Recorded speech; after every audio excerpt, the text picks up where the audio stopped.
हफ्ते की मेरी वीडियो पर जिसका कमेंट होगा सबसे अच्छा, जिसका अंदाज होगा सबसे अनोखा, वो ही बनेगा इस शनिवार का लकी विजेता।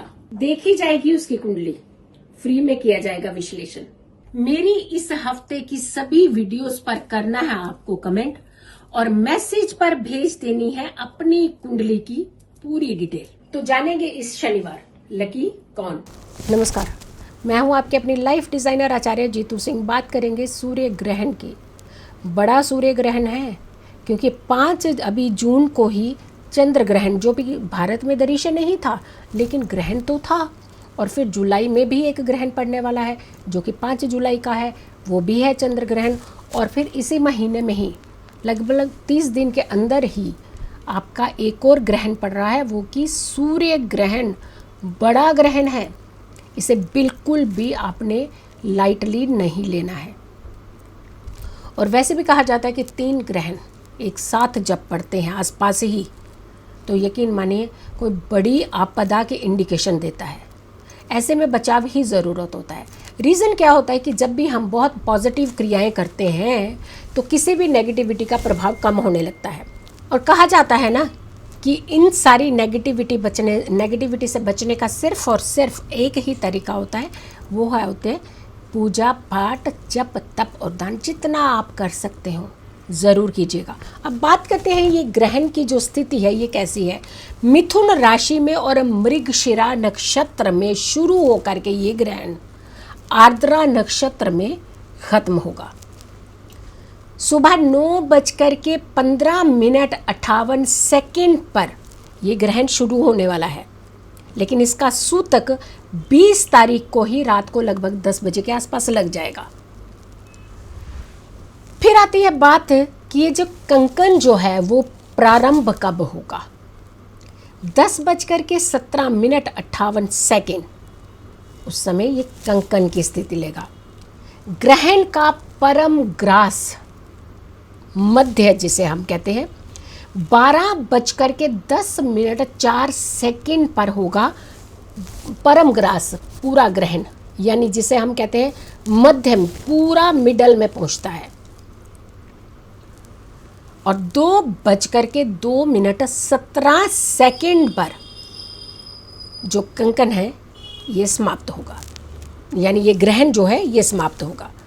अब कंकन की समाप्ति, जो एक रिंग सा जो बना होता है, रिंग की तरह ये ग्रहण दिखाई देता है, 3:04 पर ये समाप्त हो जाएगा। पूरा कंकन भी समाप्त हो जाएगा। तो देखा आपने, बड़ी अवधि है, बहुत लंबे समय का ग्रहण पड़ रहा है।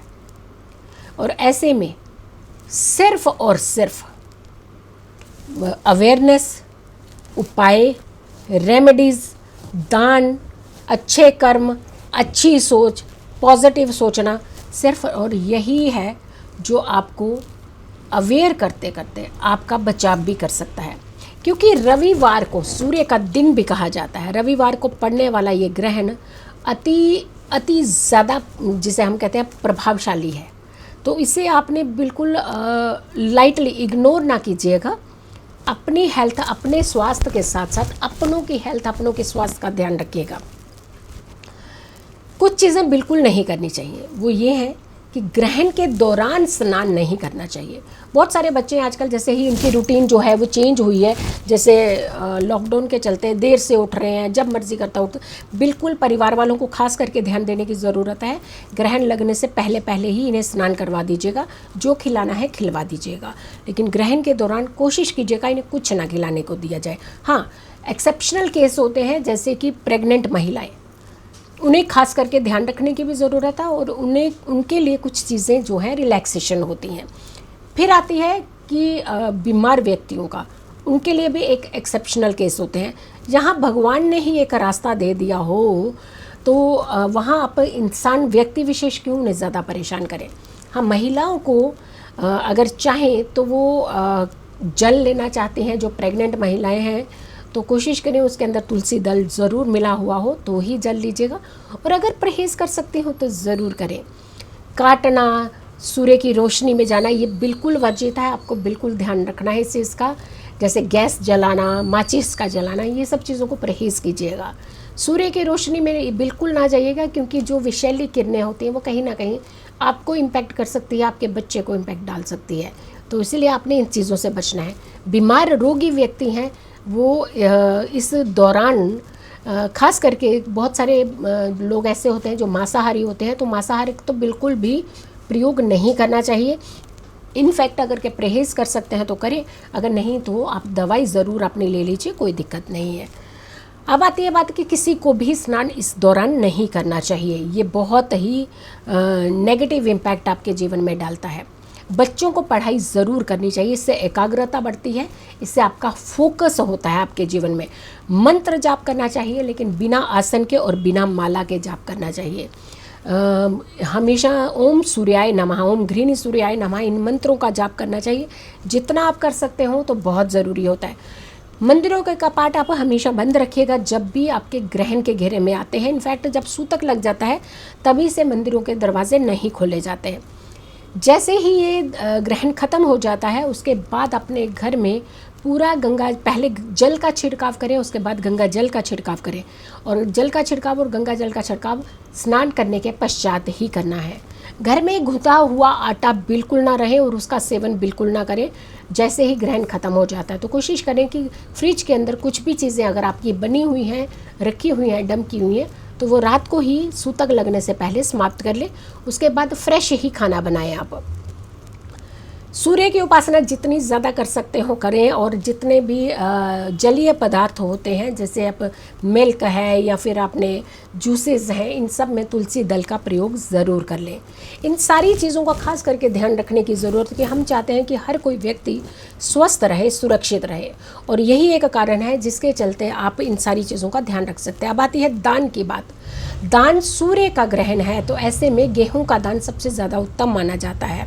गेहूं ले आइएगा। अगर गेहूं नहीं है आपके घर में तो आप एक लाल वस्त्र में आटा डाल दीजिएगा, आटे का दान कर दीजिएगा। और कम से कम कहा जाता है कि 1.25 किलो आटा होना चाहिए, उससे ऊपर ही हो, कम ना हो। और ऐसे में अगर गेहूं है तो गेहूं आप 2.5 किलो गेहूं का दान करना चाहिए। ये बहुत ज़्यादा उत्तम माना जाता है। और गेहूं का दान जो किया जाता है लाल कपड़े में डाल करके हमेशा इसे ज़मीन पर ही रखें। ग्रहण लगने से पहले इसे ज़मीन पर रख दीजिए और उसके बाद ग्रहण के दौरान इस पर स्पर्श ज़रूर कीजिए, घर का हर एक व्यक्ति। ग्रहण समाप्ति के साथ ही इस गेहूं का दान कर दीजिए। अगर के ग्रहण का दान मांगने वाले आते हैं तो उन्हें दे दीजिए, नहीं तो इसे किसी भी खुले मैदान में जा कर के रखाइए। लेकिन आपने ग्रहण का दान ये बाहर निकालने के पश्चात ही स्नान करना है और अपने घर को पवित्र करना है। जैसे हमने कहा कि जल का छिड़काव करके और उसके बाद गंगा जल का छिड़काव करें। यकीन मानिए आप इसका ग्रहण से बचाव होगा, उसकी जो विषैली किरणें हैं उससे आपका जो है बचाव होगा। आप सुरक्षित रहेंगे, स्वस्थ रहेंगे, खुश रहेंगे। पॉजिटिव रहिए, खुश रहिए। नमस्कार। पूरे हफ्ते की मेरी वीडियो पर जिसका कमेंट होगा सबसे अच्छा, जिसका अंदाज होगा सबसे अनोखा, वो ही बनेगा इस शनिवार का लकी विजेता। देखी जाएगी उसकी कुंडली, फ्री में किया जाएगा विश्लेषण। मेरी इस हफ्ते की सभी वीडियोस पर करना है आपको कमेंट और मैसेज पर भेज देनी है अपनी कुंडली की पूरी डिटेल। तो जानेंगे इस शनिवार लकी कौन। नमस्कार, मैं हूं आपके अपनी लाइफ डिजाइनर आचार्य जीतू सिंह। बात करेंगे कि सूर्य ग्रहण जो कि 21 जून को पड़ने वाला है और 20 जून को रात को लगभग 10 बजे के आसपास से ही उसका सूतक स्टार्ट हो जाएगा। ये ग्रहण जो है मिथुन राशि में पड़ रहा है और मिथुन राशि की बात करते हैं अगर तो मृगशिरा नक्षत्र में भी और ये सूर्य ग्रहण शुरू हो रहा है और आर्द्रा नक्षत्र में जाकर के ये सूर्य ग्रहण जो है ये खत्म होगा, समाप्ति काल में होगा। सुबह की बात करते हैं कि कितने बजे ये शुरू हो रहा है। 9:15:58 पर ये सूर्य ग्रहण जो है ये शुरू होगा, यानी इसका आरंभ जो है 9:15:58 पर होगा और कंकण का जो प्रारंभ है वो 10:17:58 से होगा। ग्रहण का परम ग्रास यानी मध्य मिडल 12:10:04 पर होगा। परम ग्रास पूरा कंप्लीट ग्रास जिसे हम कहते हैं 2:02:17 पर होगा। कंकण की समाप्ति होगी 3:04 और 1 सेकंड पर, यानी जब ये ग्रहण कंप्लीटली समाप्त हो जाएगा। किन चीज़ों का खास करके ध्यान रखने की ज़रूरत है, क्योंकि शनिवार की रात को ये सूतक लग रहा है और कहते हैं ना पुत्र के दिन में उस सूतक लगना और खुद का स्वयं का दिन यानी रविवार को सूर्य ग्रहण का पड़ना, ये कोई अलग ही एक योग या संयोग लेकर के आ रहा है। कहा जाता है कि एक ही महीने के अंदर लगभग 30 दिनों के अंदर कहा जाता है जब भी कोई खास करके 2 या 3 ग्रहण पड़ते हैं तो ये शुभ नहीं होते। वैसे भी ग्रहण कोई भी शुभ नहीं होता, बट एक बड़ी आपदा के संकेत करते हैं, बड़े जान माल के संकेत करते हैं, नुकसान के। तो ऐसे में बहुत ज़रूरत है कि हर एक व्यक्ति को मिलकर हाथ बढ़ाना, यानी अच्छी विद्या करना, पॉजिटिव सोचना, अच्छे कर्मास करना, मंत्र जाप से अपनी नेगेटिविटी को दूर रख करके दान पुण्य के द्वारा अपनी धरती माँ को थोड़ा सा रिलैक्सेशन देना। क्योंकि जब भी ऐसी नेगेटिविटी चारों तरफ होती है और मात्र एक ही एनर्जी ऐसी होती है जो आप सबको सुरक्षित रख सकती है, वो होती है हमेशा पॉजिटिव एनर्जी, पॉजिटिव वाइब्रेशंस को क्रिएट कराना चाहिए। क्योंकि इस समय ऐसी सिचुएशन होती है कि चारों ओर एक नेगेटिविटी का माहौल बन जाता है।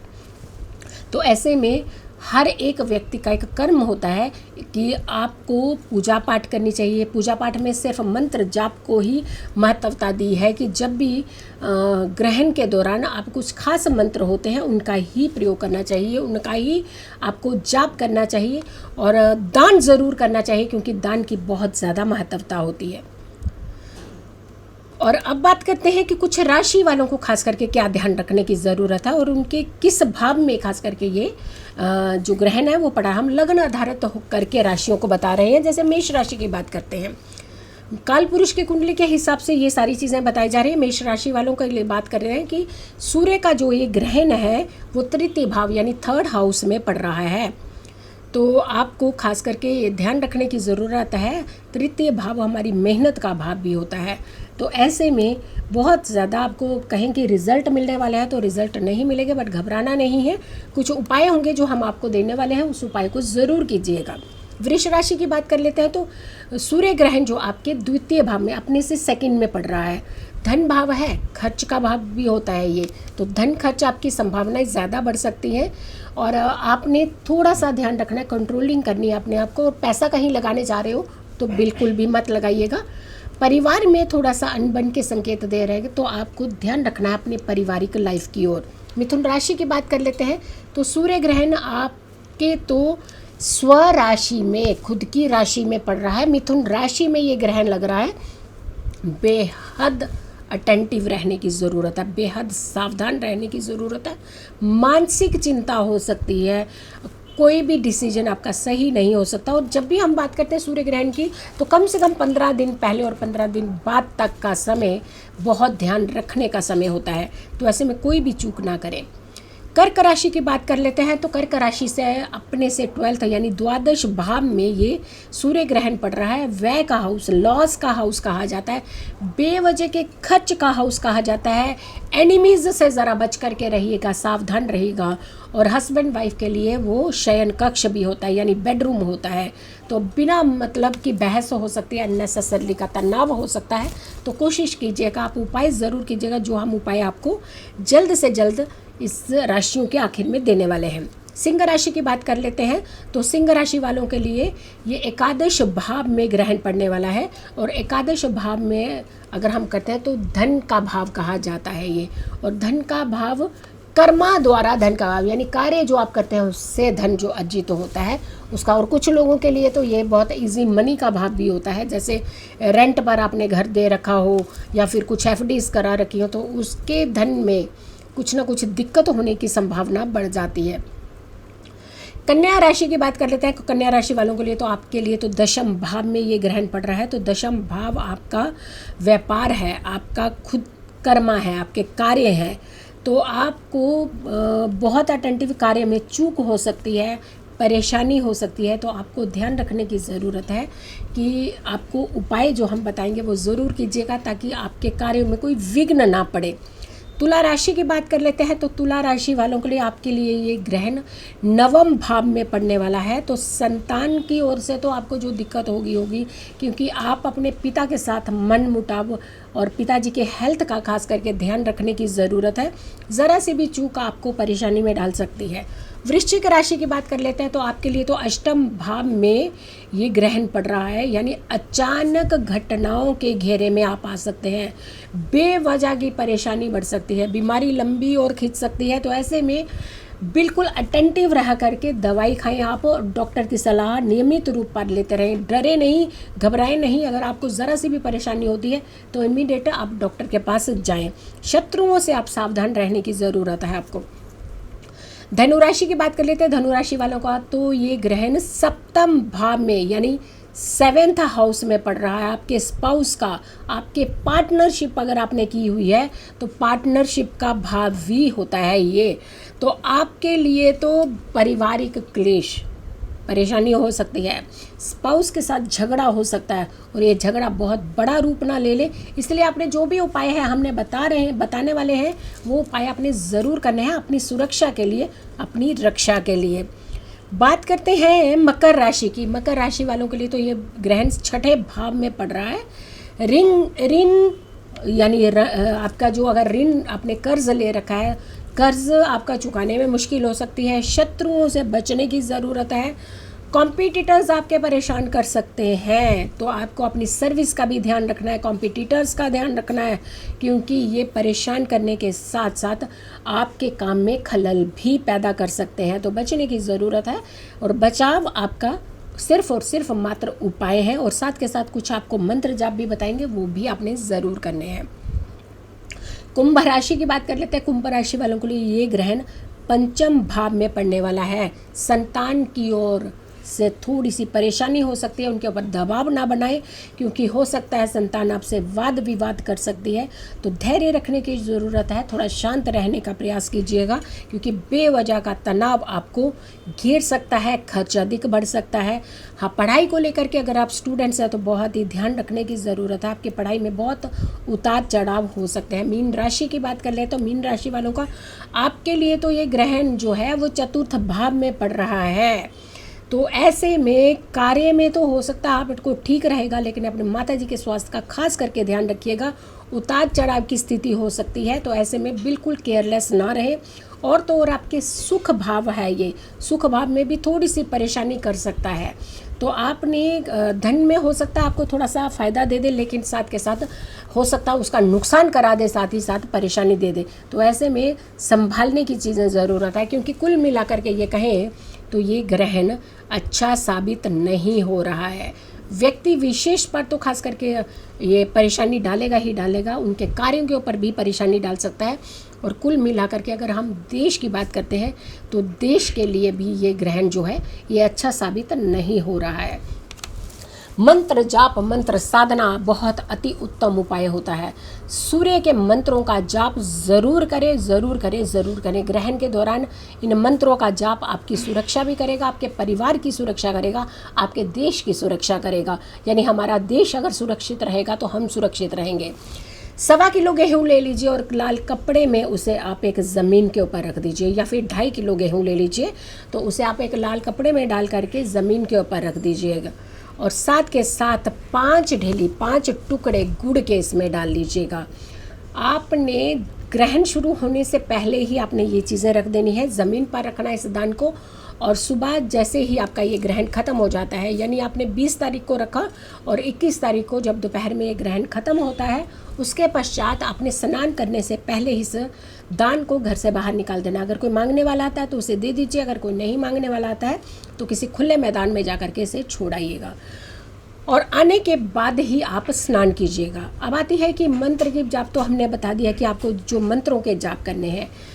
दान जितना कर सकते हो आप ये ज़रूर करना है, क्योंकि इसमें दान का ही सबसे ज़्यादा महत्व होता है। मंत्र जाप की एक और ख़ास बात बता दें कि मंत्र जाप जब भी आप करें ईस्ट फेसिंग करके ही आप मंत्र का जाप करें, ज़्यादा अच्छा रहेगा। हर राशि वालों को ये आपको करना है कि ईस्ट फेसिंग करके ही आप मंत्र जाप कीजिएगा, बिना आसन के जाप कीजिएगा और बिना माला के जाप कीजिएगा। तो आप एक सर्कल बना लीजिए 108 का, उसके अकॉर्डिंगली मंत्र जाप कीजिए। अगर आपको ज़्यादा दिक्कत आती है तो 27 बार करके जोड़ लीजिएगा और आप जितना उपाय बार कर सकते हैं, यानी 27 एक बार किया फिर छोड़ दिया, फिर 27 किया फिर छोड़ दिया, तो ऐसे करके भी आप मंत्रों का जाप कर सकते हैं। जितना जाप कर सकते हैं उतना अति उत्तम होगा। किसी भी चीज़ का सेवन ना करें ग्रहण के दौरान। और अगर आपके घर में कोई जलीय पदार्थ चीज़ें पड़ी हैं तो उसमें तुलसी दल ज़रूर डाल लीजिए। गुंदा हुआ आटा बिल्कुल ना रखें, उसे पहले ही घर से बाहर निकाल दीजिएगा, ताकि उसके अंदर एक नेगेटिव एनर्जी आपकी क्रिएट हो सकती है, जिससे खाने के बाद आपकी हेल्थ के ऊपर इफेक्ट पड़ सकता है। अपने आप को सुरक्षित रखें, अपनों को सुरक्षित रखें और अपने कार्य को भी सुरक्षित रहें। ये ज़रूरी है इस उपाय को करना, और यही उपाय ही आपका बचाव है। खुश रहें, स्वस्थ रहें, पॉजिटिव रहें। पॉजिटिव रहने से आपकी सारी समस्याओं के समाधान निकल सकते हैं। जल्दी हाजिर होंगे एक अच्छी वीडियो के साथ, तब तक के लिए नमस्कार।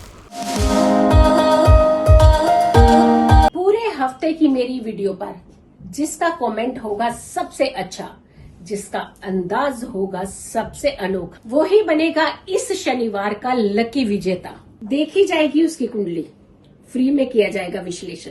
मेरी इस हफ्ते की सभी वीडियोस पर करना है आपको कमेंट, और मैसेज पर भेज देनी है अपनी कुंडली की पूरी डिटेल। तो जानेंगे इस शनिवार लकी कौन। नमस्कार, मैं हूं आचार्य जीतू सिंह। बात करेंगे कि जो 21 जून को पड़ने वाला ग्रहण है, ये बेहद प्रभावकारी है, यानी इसका इम्पैक्ट बहुत ज्यादा पड़ने वाला है। भारत में पूरी तरह दृश्य है ये ग्रहण, और ऐसे में सिर्फ और सिर्फ अवेयरनेस और साथ के साथ सावधानी ही आपको सुरक्षित रख सकती है। एक तरफ कोरोना की महामारी बहुत भयंकर सिचुएशन लेती जा रही है, और दूसरी तरफ ग्रहों का वक्रीय होना, यानी उल्टी चाल में चलना। 5 ग्रह एक साथ वक्रीय, ये बहुत बड़ी सिचुएशन को पैदा कर देते हैं। और खास करके सिचुएशन की भी बात करते हैं तो नेगेटिव इम्पैक्ट इसका ज्यादा दिखाई देता है। और साथ के साथ 3 ग्रहण एक ही महीने में 31 दिनों के अंदर 3 ग्रहणों का पड़ना, यानी पहला 5 जून को ग्रहण था जो कि चंद्र ग्रहण था, और उसके बाद 21 जून को पड़ रहा है बड़ा ग्रहण जो कि सूर्य ग्रहण, लंबे समय का ग्रहण है और साथ के साथ पूरे भारत में दृश्य है। फिर तीसरा पड़ेगा 5 जुलाई को जो अगेन चंद्र ग्रहण है। तो ऐसे में सिचुएशन सोचिए कैसी हो सकती है कि मुख्य प्लैनेट वक्रीय हो और साथ के साथ बड़े ग्रहण वो भी 3 एक साथ पड़ रहे हो। ये कहीं ना कहीं इंडिकेशन देते हैं बड़ी आपदाओं के। बात करते हैं जो 21 जून को ग्रहण पड़ रहा है। मृगशिरा नक्षत्र में ये ग्रहण शुरू हो रहा है और आर्द्रा नक्षत्र में जाकर के इस ग्रहण की समाप्ति होगी। मिथुन राशि में पड़ रहा है ये ग्रहण, और खास करके कहा जाता है कि मिथुन लग्न, मिथुन राशि जिनकी है, उन्हें बेहद सावधानी रखने की जरूरत है। उपाय हम बताएंगे आपको कि क्या उपाय आपको जरूर करना है। अब हम करते हैं बात कि ग्रहण कब शुरू हो रहा है और कब उसकी समाप्ति हो रही है। सुबह जो ग्रहण शुरू हो रहा है वो 9:15 और 58 सेकंड से ये ग्रहण शुरू हो रहा है, और इसका जो कंकण है, कंकण जो प्रारंभ होगा, कंकण की जो प्रवृत्ति शुरू होगी वो होगी 10:17 पर। फिर आती है ग्रहण जो परम ग्रास, जिसे हम कहते हैं मध्य में पहुंचना। 12:10 पर ये ग्रहण मध्य में होगा, परम ग्रास होगा उस समय। और 2:17 यानी 17 इस समय ग्रहण जो है वो कंकण जो है उसकी समाप्ति होना शुरू करेगा। यानी देखिए, आप एक के बाद अब चीजों को समझते जाइएगा। 3:04 पर जो ग्रहण है वो समाप्त होगा। और इसके सूतक की अगर हम बात करते हैं तो 20 की जून यानी 20 की जून की रात्रि में ही लगभग 10:20 पर इसका सूतक आरंभ हो जाएगा। तो सूतक के दौरान से ही मंदिरों के कपाट तो बंद ही कर दिए जाते हैं, पूजा पाठ तो नहीं की जाती। और साथ के साथ कहा जाता है कि गर्भवती महिलाओं को परहेज वहीं से शुरू कर देना चाहिए। परहेज ये है कि एक तो उन्हें डेफिनेटली रात का समय है तो आपको सूतक के अंदर कोई परहेज नहीं पड़ा, ज्यादा नहीं, क्योंकि उस समय सोने का समय है। लेकिन जैसे ही ग्रहण का स्पर्श होता है उस समय से आपका पूर्ण परहेज होना चाहिए। एक तो आपको बिल्कुल सूर्य की रोशनी नहीं लेनी चाहिए, क्योंकि जो अल्ट्रा वायलेट रेजेस पड़ती हैं वो कहीं ना कहीं हार्मफुल होती हैं, तो ऐसे में बिल्कुल सूर्य की रोशनी में ना जाए। दूसरा आता है कि बुजुर्ग खास करके, क्योंकि ग्रहण का जब भी प्रभाव पड़ता है ज्यादा बुजुर्ग और बच्चों को जल्दी घेरे में लेता है, तो बुजुर्गों को भी ग्रहण काल में उसकी रोशनी में नहीं जाना चाहिए। छोटे बच्चों को इससे दूरी बना करके रखनी चाहिए। और बीमार व्यक्ति हैं तो उन्हें ग्रहण की शेडो, ग्रहण का बिल्कुल भी रेजिस अपनी बॉडी के ऊपर नहीं डालने देना चाहिए। हाँ, कुछ चीजों के परहेज की जब बात आती है तो गर्भवती महिलाएं बहुत लंबे समय तक परहेज, इतना क्योंकि लंबा समय का ग्रहण है, लगभग 3:04 पर समाप्त होना है। यह सुबह 9 बजे से 9:15 के आसपास शुरू हो जा रहा है, तो काफी लंबा डिस्टेंस। ऐसे में बहुत लंबा तो परहेज नहीं कर सकते हैं, लेकिन उन्हें अगर जो भी लिक्विड फॉर्म में जो भी लेना है, जैसे जूस ले सकती है, उसके अंदर तुलसी दल जरूर होना चाहिए। हाँ, एक परहेज करने की जरूरत है, कुछ काटना नहीं है, और खास करके कुछ जलाने का काम, जैसे गैस के ऊपर हम कुछ बहुत सारी चीजें, लाइटर का यूज करते हैं, माचिस का यूज करते हैं, तो इन चीजों को परहेज करना चाहिए। क्योंकि जितनी भी ग्रहण के टाइम पे बहुत ज्यादा नेगेटिव ऊर्जाएं जो है वो उत्पन्न होती हैं, क्रिएशन होती है उसकी ज्यादा, तभी कहा जाता है कि उस समय मंत्र जाप ज्यादा किए जाते हैं। मंत्र जाप करने का कंसर्न ये होता है कि शांति देना, यानी नेगेटिविटी को एक जैसे लो चीर देती है ना अंधेरे को, आपके मंत्र जाप से काफी ज्यादा सुकून, रिलैक्सेशन मिलती है इस धरती माँ को भी। जब जब हम अच्छे कर्मा, अच्छी चीजें करते हैं तो इसका इम्पैक्ट सबसे पहले हमारी धरती माँ पे ऊपर पड़ता है। नेगेटिव भी उसका प्रभाव पड़ेगा और पॉजिटिव भी उसका प्रभाव पड़ेगा। तो कहने का मतलब कुल मिलाकर के यही होता है कि ग्रहण के दौरान आपने बहुत सारी चीजों की सावधानी रखनी है। और नव दंपति जितने भी हैं, नए जोड़े हैं, उन्हें संबंध नहीं बनाने चाहिए, क्योंकि दूरी बना करके रखनी चाहिए। कहा जाता है कि ऐसे समय में उत्पन्न संतान जो होती है वो किसी न किसी खतरे के जोन में रहती है। मे भी मानसिक स्थिति उनकी खराब हो सकती है, मैंने शारीरिक उनकी स्थिति कुछ खराब हो सकती है। तो ऐसे में इन चीजों का भी परहेज करना चाहिए, खाने पीने से बचना चाहिए। और खास करके कहा जाता है कि जो आटा होता है गूंथा हुआ वो फ्रिज के अंदर नहीं होना चाहिए। सब्जियां बनी हुई होती हैं उसका प्रयोग नहीं करना चाहिए, सीधा इम्पैक्ट आपके हेल्थ के ऊपर पड़ता है। उपाय की बात कर देते हैं कि उपाय आपको क्या करना चाहिए, क्योंकि सूर्य का ग्रहण है। ऐसे में गेहूं का दान सबसे उत्तम दान माना जाता है। गेहूं और गुड़ का दान करना चाहिए, सारे परिवार को स्पर्श करना चाहिए गेहूं और गुड़ को, और वो दान जो है जो मांगने वाले आते हैं उन्हें दे देना चाहिए। और ग्रहण की समाप्ति के बाद किसी एक व्यक्ति को जाकर के ये दान बाहर निकाल देना चाहिए घर से, और आकर के ही उसे स्नान करना चाहिए। और घर को पूरे पवित्र करना चाहिए गंगा जल से, जब भी ग्रहण पूर्ण समाप्त हो जाता है, अब स्नान इत्यादि के बाद। मंत्र जाप करते हुए कोई आसन का प्रयोग बिल्कुल ना करें, क्योंकि आसन जो है वो खंडित हो जाता है, उसके आपने पूरी पूजा विधि बहुत पॉजिटिव एनर्जीज की होती है क्रिएट, तो वो भी खंडित हो जाता है। तो इन चीजों की सावधानी रखनी है, ध्यान रखना है, अपने आप को सुरक्षित रखना है, अपनों को सुरक्षित रखना है। खुश रहें, स्वस्थ रहें, पॉजिटिव रहें। नमस्कार। पूरे हफ्ते की मेरी वीडियो पर जिसका कमेंट होगा सबसे अच्छा, जिसका अंदाज होगा सबसे अनोखा, वो ही बनेगा इस शनिवार का लकी विजेता। देखी जाएगी उसकी कुंडली, फ्री में किया जाएगा विश्लेषण। मेरी इस हफ्ते की सभी वीडियोस पर करना है आपको कमेंट, और मैसेज पर भेज देनी है अपनी कुंडली की पूरी डिटेल। तो जानेंगे इस शनिवार लकी कौन।